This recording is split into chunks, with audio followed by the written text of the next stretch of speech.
Now here's the problem. So let's just take those four stipulations: eternal, sent down, complete, unchanged. Those are the four, and easy, just remember those four words: eternal, sent down, complete, unchanged. Now, what we want to do is we now want to ask questions about the last two. The first two you cannot support or defend. How can you defend eternality? How can you defend whether it was sent down? We're not there. We're not in the 7th century. We never knew Muhammad. No one really knows Muhammad. So therefore, that's something we can't go hither or there. What we can do is ask the next two questions. Was it complete and has it changed? Complete and unchanged. And that's what we're going to zero in on. Do we have any manuscript for the Qur'an that is complete from the time of Uthman, that's mid-7th century, that is unchanged? See, every Muslim, 1.6 billion of them, believe that the Quran we have today is complete and it is exactly the same that has always existed, the one that was given to Muhammad, the one that exists in heaven. So we're just going to ask those two questions. Prove it. Prove it. Show me one manuscript of the Quran that exists today that is complete and unchanged. So manuscript evidence, so they say those four things: eternal, sent down, complete, and unchanged. Now, where do we get this idea that there was a Quran put together? Even where does that come from? Well, it comes from Sahih Bukhari. Sahih Bukhari is the compiler of the hadith of the Prophet Muhammad. This is the earliest we have any record of how the Quran was put together. Sahih Bukhari died in 870. Muhammad died in 632. Can you see a problem? That's 240 years after the fact. The first time we hear about any book called the Quran that was compiled from a man, he didn't compile it himself, he couldn't read or write, but it was compiled by his companions. They memorized it. Some of them wrote it on stone, others wrote it on bark, others wrote it on leaves. Then it was compiled by one man, Zayd ibn Thabit, going around and amalgamating, pulling it together. That is written right here in Arabic. This is the story written in the traditions, written by al-Bukhari in 870, 240 years later. And it says that Zayd ibn Thabit, along with three others, Zubair, Alas, and Harith, the four of them were to compile the Quran in the Qurayshi dialect. And then on the backside, in Arabic, it then says that Uthman, who is the caliph at that time, the third caliph, he then took all the other manuscripts, burned them. Now, hold on a minute. Why do you burn manuscripts? Well, obviously because they didn't agree. So there must have been other Qurans in existence at that time that did not agree with this final Quran. This is 20 years after Muhammad. There's the first problem. Nonetheless, what it's saying is, when they burned them then, this final Quran, the one that was put together by Zayd ibn Thabit, Uthman sent it out to every province. So how many provinces were there? 9 provinces. So he sent it out to the 9 provinces, one copy. That means there are 9 copies of this original Quran that were sent out to 9 cities in the mid-7th century. Now that's not too long ago. That's just 1400 years ago. And they were all written on vellum, on parchment, which is animal skin. That doesn't deteriorate very fast. If you come to London where I live, I'll take you down to the British Library and I'll show you the Sinaiticus, the entire New Testament, which is there in the British Library from the 4th century. That's 300 years earlier. The entire 27 books of the New Testament are in one manuscript. Right next to it is the Alexandrinus, which is the Old and New Testament written on vellum, which is from Alexandria. That's why it's called Alexandrinus. It is from the 5th century. That's 200 years before the Quran. In fact, we can find about 265, I'm off by 100, about 265 manuscripts, either complete or partial, from before the 6th century of the New Testament alone. If we can come up with that many complete manuscripts, good 300 years before the Quran, all we're asking Muslims is for one of those 9. See, 9 were sent out just 1400 years ago. So we just want one. Just one. I'd be happy with one. And now we're asking Muslims, because this is their tradition telling us, we're not making this up. There is the Arabic, here's the English translation. So Muslims have said, yes, they do have them. In fact, here are the ones that they do have. And I'm just going to show you them. I'm just going to show you pictures of them, but these are important because every Muslim watching this will know what I'm talking about. Here's the Topkapi. This is considered to be the most important one. This is in the Topkapi Museum in Istanbul, there in Turkey. This is considered to be the best of the manuscripts. And when you look at it, it looks pretty archaic. It doesn't have any diacritical marks. For those who know what I'm talking about, it doesn't have any dots above and below the line. It has no dhamma, no kasra, no fatha, none of these vowelizations. So it's a very archaic text. But when you look at it very pretty closely, you can see it's got problems. First of all, it's the wrong script. We're not going to get into that right now. If you look real carefully, you can probably see a blood mark right there. There's a blood stain there. That is supposedly is the blood of Uthman. He was killed while he was reading it, and that's his blood on that manuscript. So this is what they claim is the earliest manuscript. This is one of those 9, written during the time of Uthman, with Uthman's blood on it, and it is complete and unchanged. We've always been told that. So we've been told. That's number 1. This is the Samarkand. The Samarkand is considered also complete and unchanged. This is in Tashkent in Uzbekistan. You can tell it's quite a bit different than the one I just showed you. You notice it has much larger writing. It only has 7 or 8 lines per page. That has 21. So you can see it's written by different hands. It's what we call a monumental text because the pages are so wide, and also they are so, well, much larger. Monumental. So that's known as a monumental text. We're going to talk more about that. That's in Uzbekistan. Number 2. This is called the Huzayni manuscript. This is also a monumental text. You can see it's very large. It's very similar to the Samarkand. It is considered to be one of those 9, again, that was written during the time of Uthman. This is called the Ma'il manuscript. This is a much smaller, but take a look at the text. It's completely different. Can you see that? Even you who don't know Arabic can see the script is different. This is using what they call a ma'il, or a slanted text. This is a much more cruder form. It's not as stylized as those. It doesn't have the Abbasid or the Kufic script that those have. This, they say, is complete and unchanged, and from the time of Uthman. You can't hardly see this one. I should have got a little bigger, but anyhow, you get the idea. This is called the Petropolitan manuscript, which is in the Bibliothèque Nationale in Paris. That's the man that controls it. His name is Dr. François de Roche, considered to be the world scholar in the European world. He's not a Muslim, but he has access. He's the one that controls this manuscript. He's done the best work on it. We're going to talk about that one. And then probably the best one, and this is known as the Sana'a manuscript, which is found in Yemen. There in, Sana'a is the city in the mosque there in Yemen. Now, that one they consider is complete and unchanged. Now, let's go through and see what we now know about these manuscripts. Because, see, we've never had access to these manuscripts except for the Ma'il, the one in the British Library, and the Petropolitan, the one in the Bibliothèque Nationale in Paris. Those are the only 2 we have had access to. But 2 Muslim scholars, Dr. Tahar Altıkılıç and Dr. Ekmeluddin İhsanoğlu. These are both Turkish scholars. They are the ones that are in charge of this manuscript. They are the ones that are controlling this manuscript. They were given access to all 6 of these manuscripts, and these are the 6 oldest, most authoritative manuscripts of Islam, of the Qur'an, anywhere in the world. So they were given access to these 6 manuscripts from 2002 to 2007 for 5 years. 5 years to do forensic testing on it. The best men in the world to do so, because not only are they Muslims, so we can trust them, but also they are the ones that already know everything about the Topkapi. And this right here is their finding. Now, they came out with their finding in 2007. It was then translated into English. I have the English. You can see it. This is the English copy of it. This is just the introduction. The book is 1,000 pages because it has every page of this manuscript, page by page by page by page by page. So you can look at it yourself. We have it at home. We use it every, in fact, one of our members on our team takes it down to Speaker's Corner every Sunday to confront the Muslims with it. Nonetheless, this is their conclusion. You just need to read the introduction, which is 83 pages long. Let me tell you what their conclusions are. Now remember, I'm talking from a Muslim standpoint. These are Muslim scholars, the only ones that have had access to all 6 of these manuscripts. These are their conclusions. None of these manuscripts come from the 7th century. Not one. Not one comes from the same century that Muhammad lived. Now remember, he died in 632, the early 7th century. So none of these are from even 60 to 70 years after he died. More than that, let's just take each one by one.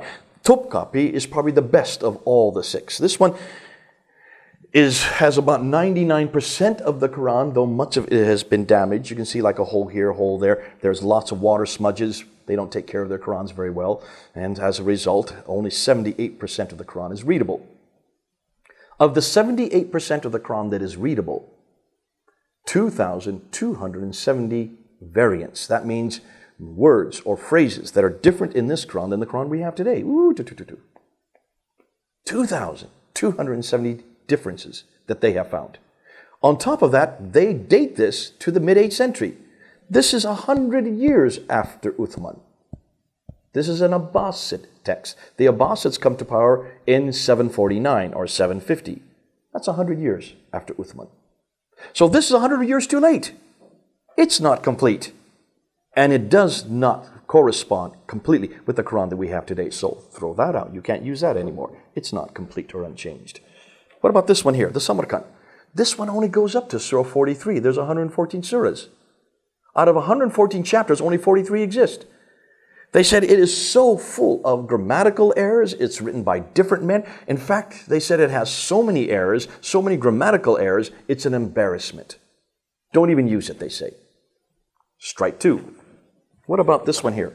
The Husseini manuscript in Cairo. This one is a 9th century manuscript. It is, did I say the date on this?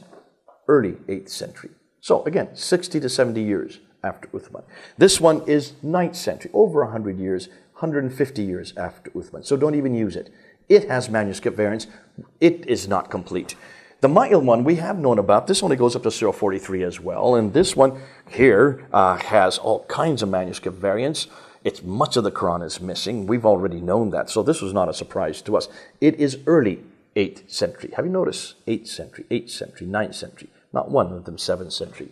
The Petropolitan one, this is only 26% of the Quran. Most of the Quran's missing. Of the 26% that exists, there are 93 manuscript variants within that 26%. Proving that it's not the same Quran that we have today. And it's from the early 8th century. And then this one here is the earliest. This is dated to 705. Well, at least this side of the page is dated to 705. But you'd probably notice it's two different scripts. This is Surah 19, then it jumps to Surah 22. What happened to Surah 20 and 21, you ask? It appears over here on this side of the page in a completely different script, a much later script. There's about 60 years between these two pages. That's 705, that's late 8th century. But that's even 7th century. Ooh, it gets worse than that. See, when they put it under ultraviolet light, because it's animal skin, you can wash off the animal skin and write over top. We call that palimpsests. This is a palimpsest. It has writing underneath it. Now when they're putting under ultraviolet light, they're able to take the lower text and separate it from the upper text. And they found that the lower text does not agree with the upper text. The lower text is the only part that's from the 7th century. So between the 7th century and the 8th century, you have a new writing of the Quran. Ooh, I love that. But this is too late. It's a good 50 to 60 years after Muhammad. After Uthman. This is 70 years or to 80 years after Muhammad. Can you see the problem?